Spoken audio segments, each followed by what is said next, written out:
राघोबादेव माघी गणेशोत्सव सांस्कृतिक क्रीडा मंडळातर्फे विविध कार्यक्रमांचे आयोजन। उरणमधील श्री राघोबादेव माघी गणेशोत्सव सांस्कृतिक क्रीडा मंडळातर्फे माघी गणेशोत्सवाची सन 2017 रोजी स्थापना करण्यात आली। 2024 या वर्षी हे वर्ष 8वे साजरे होत आहे।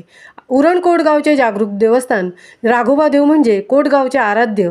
याच राघोबादेवाच्या भव्य प्रांगणात या माघी गणेशोत्सवाचे औचित्य साधून श्री गणेशाची सुंदर व भव्य दिव्य मूर्ती आणून तिची प्रतिष्ठापना केली जाते। 2.5 दिवसात या बाप्पाजवळ विविध सांस्कृतिक कार्यक्रमांची रेलचेल चालू असते। दरवर्षी बाप्पाच्या मूर्तीत नाविन्यपूर्ण असते।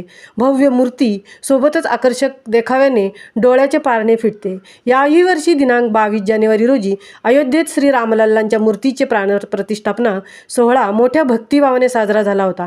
जगभरातील अनेक भाविकांनी या अयोध्येतील या दैदिप्यमान सोहळ्यासाठी अयोध्येत दाखल झाले होते आणि याच विषयावर राघोबादेव माघी गणेशोत्सव श्री गणेशाची भव्य मूर्ती सोबतच अयोध्येतील श्रीरामांचा देखावा सादर करण्याचा सुंदर प्रयत्न या मंडळाने केला आहे।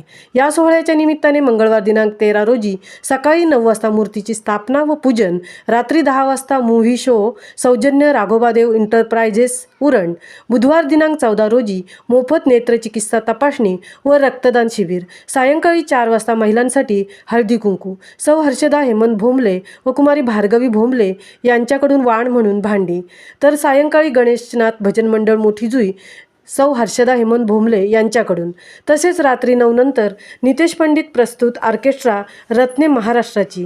गुरुवार दिनांक 15 रोजी सायंकाळी 4 वाजता श्री गणेश मूर्तींचे भव्य विसर्जन व मिरवणुकीसाठी खास आकर्षण म्हणजे विघ्नहर्ता बीट्स उरण व वादन एक कला ढोल ताशा पथक उरण यांचा सहभाग।